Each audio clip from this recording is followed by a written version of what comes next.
आप देख रहे हैं डायन हॉरर स्टोरी। तो चलिए आज की कहानी की शुरुआत करते हैं। एक बार की बात है, एक फोटोग्राफर था जिसका नाम नीरज शर्मा था। उसे फोटो शूट करना बहुत पसंद था। वह रोज कहीं ना कहीं फोटो शूट करने जाया करता था। वह फोटो शूट करने के लिए बहुत सी जगहों पर जाया करता था, जैसे कि किसी नदी, झरने, जंगल आदि ऐसी जगहों पर जाया करता था जिससे कि वह वहाँ पर फोटो शूट कर सके। और वह अपने फोटो शूट की वीडियो को यूट्यूब पर अपलोड किया करता था, जिससे कि उसके पास पैसे आया करते थे। उसके पास एक बैग था जिसमें वह अपने कैमरे का सभी सामान रखता था और बैग को लेकर ही फोटो शूट करने जाया करता था। एक बार की बात है, वह अपने दोस्तों के साथ वह फोटो शूट के लिए कहीं जाने वाला था। वह और उसके दोस्तों का प्लान भी बन गया था। वह लोग अब फोटो शूट के लिए अपनी कार से निकल पड़ते हैं और वह अच्छी सी लोकेशन ढूंढने लगते हैं। फिर उसका दोस्त बोलता है कि यहीं इसी रोड पर एक बहुत बड़ा किला है, क्यों ना हम उस किले में फोटो शूट करें। फिर वह लोग उस किले की ओर जाने लगते हैं। कुछ ही देर में वह उस किले के पास पहुंच जाते हैं और अपने कैमरे के बैग को खोलकर वहां पर फोटो शूट करने लगते हैं। किले में थोड़ा अंधेरा रहता है तो वह लोग फ्लैश का इस्तेमाल करते हैं।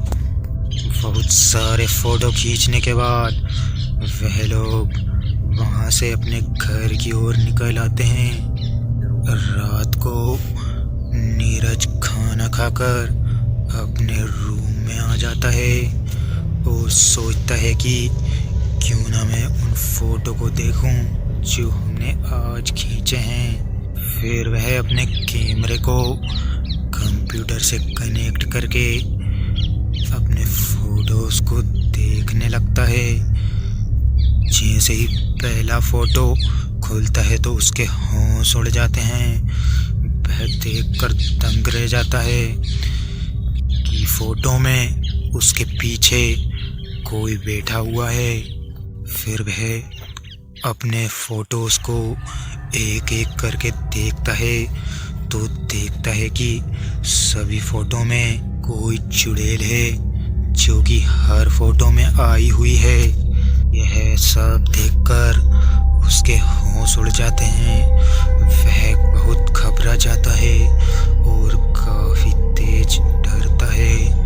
वह अपने दोस्तों को फोन लगाता है पर उसका फोन कोई उठा ही नहीं रहा था। फिर वह जैसे तैसे उस रात को काटता है। फिर सुबह होते ही फिर वह अपने दोस्तों को ये सारा हाल सुनाता है, पर उसके दोस्त उसकी बात ही नहीं मान रहे थे। वे बस हंसे जा रहे थे। फिर नीरज का एक दोस्त बोलता है कि चलो ठीक है, कल मैं उस किले में जाऊंगा और फोटोज क्लिक करके लाऊंगा। नीरज उसको बहुत मना करता है कि उस किले में मत जाना, पर वह नहीं मानता है और उसको चैलेंज करता है कि मैं उस किले में जाऊंगा और फोटोज भी क्लिक करके लाऊंगा। वह भी एक फोटोग्राफर था जिसका नाम था राज फोटोग्राफर। वह अगले दिन अपने दोस्तों को लेकर उसी किले में जाता है और फोटो शूट करने लगता है। फोटो शूट खत्म होते ही वह लोग अपने घर की ओर निकल जाते हैं।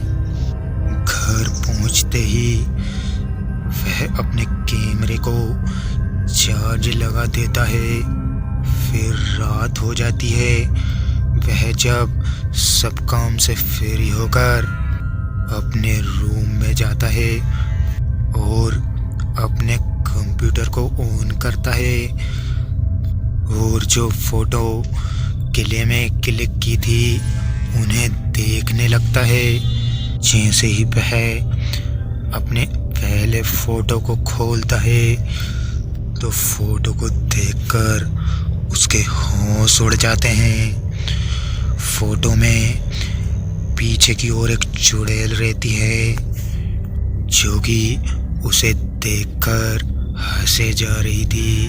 फिर वह अपने एक ही फोटो को देखकर अपने कंप्यूटर को बंद कर देता है और अपने रूम से नीचे की ओर चला जाता है और अपने घर वालों को ये पूरा हाल सुनाता है। फिर वह उस दिन अपने रूम में नहीं सोता है, वह नीचे ही किसी दूसरे रूम में सो जाता है। डर के मारे उसको नींद ही नहीं आ रही थी। वह जैसे तैसे उस रात को डरते डरते काट लेता है और जैसे ही सुबह होती है तो वह नीरज के पास जाता है। नीरज के घर पहुंचते ही वह नीरज से बोलता है कि हाँ भाई, तू सच कह रहा था, मैंने फोकट ही तुझसे चैलेंज ले लिया था। वो चुड़ैल फोटो के पीछे थी और मुझे देखकर हंसे जा रही थी। फिर नीरज बोलता है मैंने तो तेरे को पहले ही मना किया था, तू वहाँ फिर भी गया। फिर वह बोलता है कि मुझे नहीं पता था कि मेरे साथ ऐसा हो जाएगा। फिर वह दोनों राज के घर पर जाते हैं और उन फोटोज़ को नीरज के साथ दोबारा देखते हैं तो देखते हैं कि उन फोटो में कोई नहीं है। फिर वह ठान लेते हैं कि आज के बाद फ़ोटो शूट के लिए किसी अनजान प्लेस पर नहीं जाएंगे, क्योंकि उनके साथ ऐसा पहले कभी नहीं हुआ। इस घटना को सोचकर आज भी उनके रोंगटे खड़े हो जाते हैं। तो दोस्तों, कहानी में बस इतने ही। मिलते हैं किसी खौफनाक कहानी में।